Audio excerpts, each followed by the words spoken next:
तो आइए मैं आपको चर्चा कर रहा हूँ कि वृक्षों की महिमा क्या है। तो सबसे पहले तो वृक्षों की महिमा में कुछ मेरे प्रश्न भी हैं और आपके जवाब भी हैं। सोचिए और सोच करके जवाब दिए। आपके आसपास कौन कौन से वृक्ष जरूर होने चाहिए जिससे आपके स्वास्थ्य को लाभ प्राप्त होता है।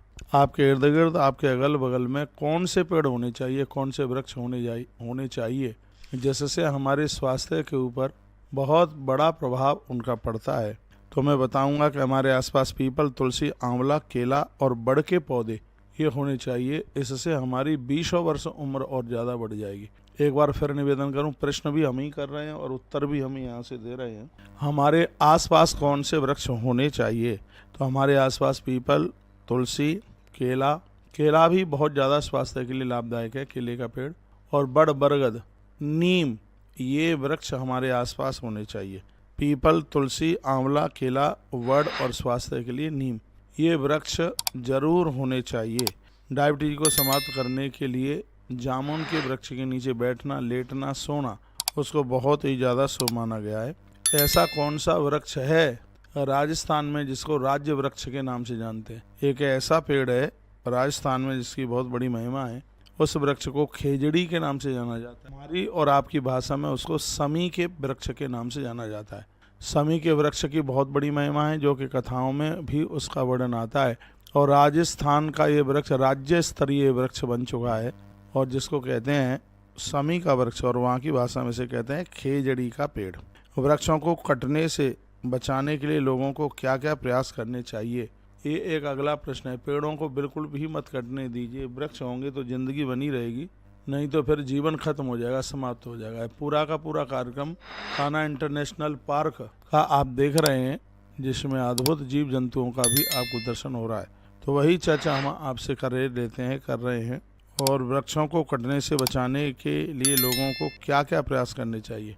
वृक्षों को कटने से बचाने के लिए लोगों के द्वारा पेड़ों को पूजने की जो परंपरा बनाई गई है ये इसीलिए है क्योंकि वृक्ष कटने से बच जाए, पेड़ों को कटने नहीं दिया जावे।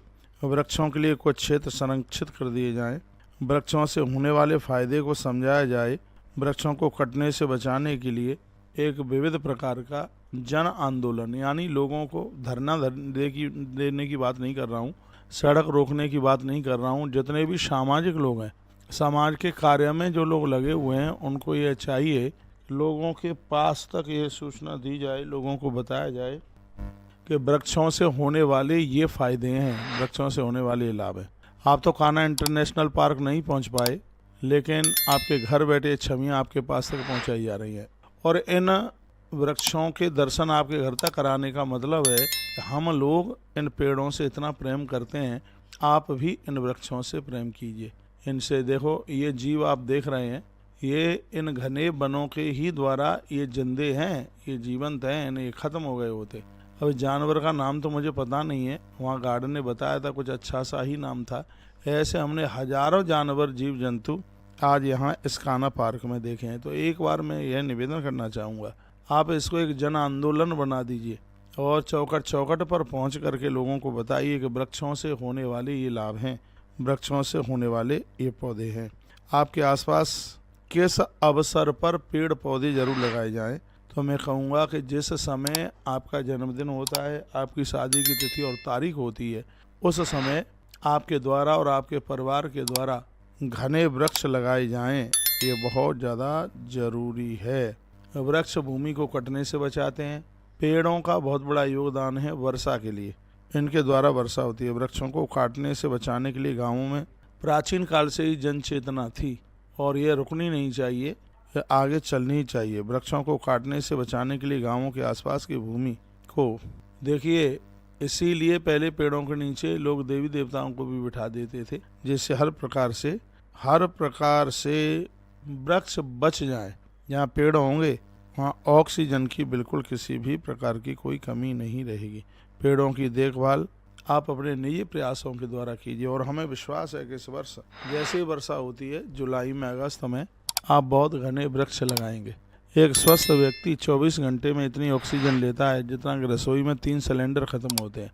और ये ऑक्सीजन वृक्ष हमें बहुत निःशुल्क देते हैं, फ्री में देते हैं, जो कि हमसे कुछ भी नहीं लेते। मैंने आज वहाँ गार्ड को बात करी थी कि आपका यहाँ सब प्राकृतिक सौंदर्य, प्राकृतिक कार्य है, तो इसमें अंदर गाड़ी न चलें, बैलगाड़ी ऊँट चल रहे हैं तो बैलगाड़ियाँ चलें, ऊँट गाड़ी चले, तो ये कितना बढ़िया होगा। यह आप हाथी का भी दर्शन कर रहे हैं, तो ये कितना बढ़िया होगा। तो उन्होंने जवाब दिया कि इसमें चीता, टाइगर इसमें अंदर बहुत ज़्यादा रहते हैं, जिससे यदि इसमें हम बैल चलाते हैं तो वो सुरक्षित नहीं रह सकते, ऊँट भी सुरक्षित नहीं रहेगा। हमने कहा तो फिर ऐसा जो पोल्यूशन होता है, वो प्रदूषण होता है, वो कहा कि यहाँ इतने पेड़ हैं, ये वृक्ष पूरे पोल्यूशन को सोख जाते हैं, ये वहाँ पर पोल्यूशन को होने ही नहीं देते। आज सुबह हम यहाँ गए थे, इतनी ठंड थी, इतनी सर्दी थी, क्योंकि वृक्षों के आसपास का वातावरण है वो बहुत बढ़िया सुगंधित होता है और बहुत अद्भुत होता है।